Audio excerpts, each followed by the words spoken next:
Hello guys, and thank you for clicking on my channel. My name is A and this is the Real Movie Podcast. And in the last podcast I introduced 5 classy rom-coms, and in this one I want to introduce you guys to watch 6 cheesy rom-coms.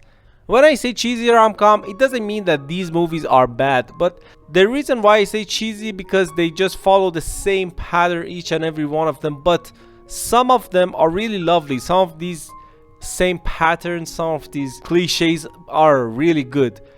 For example, for a rom-com movie, okay, if you have a girl and a boy, they meet up, they break up, and at the end they get back together. And these movies, in my opinion, they did it perfectly. Number 6, She's the Man. Well, She's the Man has one of the weirdest premises you can ever hear. We have a young Channing Tatum in this movie, and we have Amanda Bynes, who was really big those days. I think this movie came out in 2003. I don't remember exactly.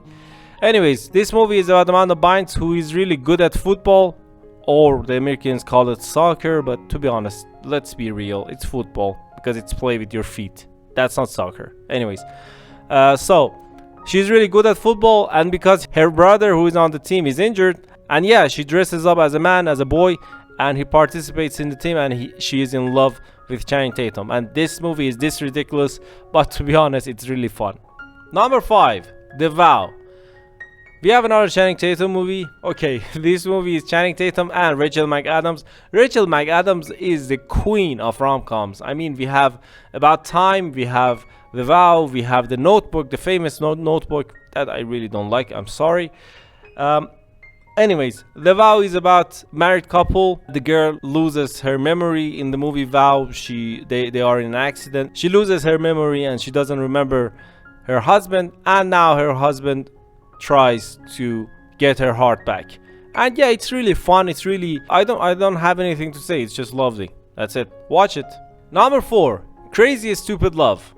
This movie is one of those rom-coms that were extremely full of good actors.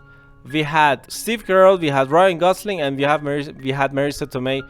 This movie is about Steve Carell, whose wife is cheating on him. He figures it out, and he goes to a bar. So in that bar, we saw Ryan Gosling, who is a player who comes there every night. And yeah, Ryan Gosling tries to tell Steve Carell how to dress up, how to seduce women, and yeah, the art of seduction and everything.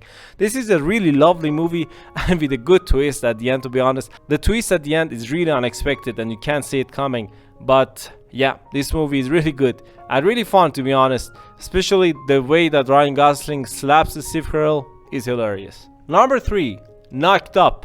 Knocked Up is maybe the first movie that I saw the real Seth Rogen and the character that Seth Rogen created, which was in every single movie. In this movie also we have a lot of actors, maybe that they weren't big that time, but they are really big now. We had Bill Hader, we had Seth Rogen, we had Jonah Hill, we had Jason Segel.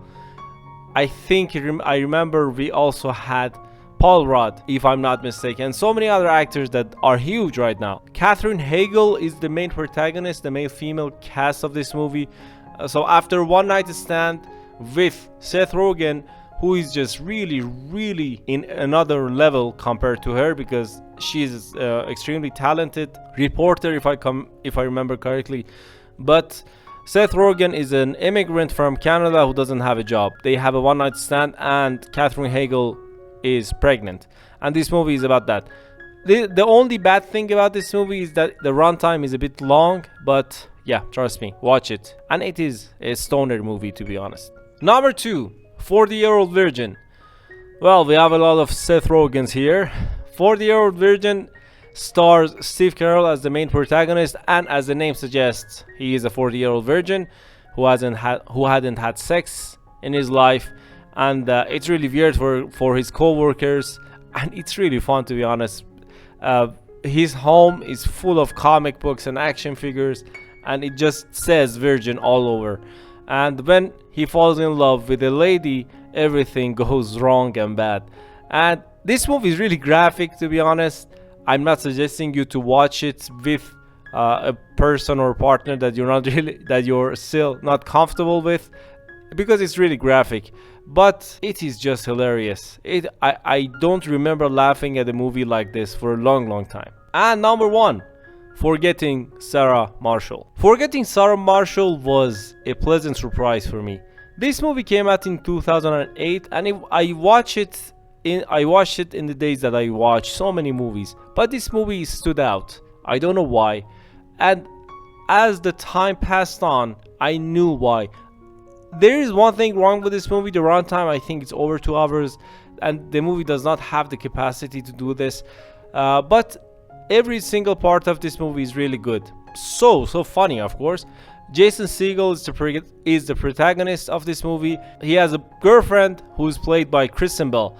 Jason Segel is a musician. For a movie, he creates pieces, and Kristen Bell is an actress. After a long time relationship, Kristen Bell decides to break up with Jason Segel. This breakup hits Jason Segel's character really hard. So to forget Sarah Marshall, which is the name of the girlfriend, he travels to Hawaii, I guess. I don't remember correctly exactly. His ex-girlfriend with her new boyfriend is there as well, and her new boyfriend is played by none other than Russell Brand.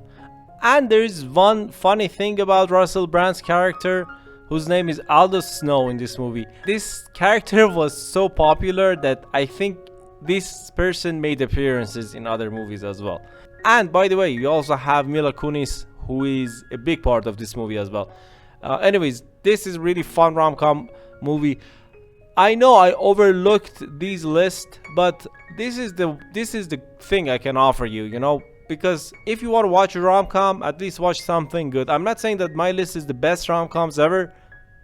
I said cheesy, so it's on you if you watch it all the way. But these ones are really good. So if you're not a fan of these movies and you're not into these movies, well, maybe rom-com is not kind of for you. Thank you for listening to my voice. If you have anything to say, any comments and any movie suggestions, don't hesitate to do that. And yeah, that's it. Don't forget to like and subscribe. I don't know if I said that. As always, thanks. Bye.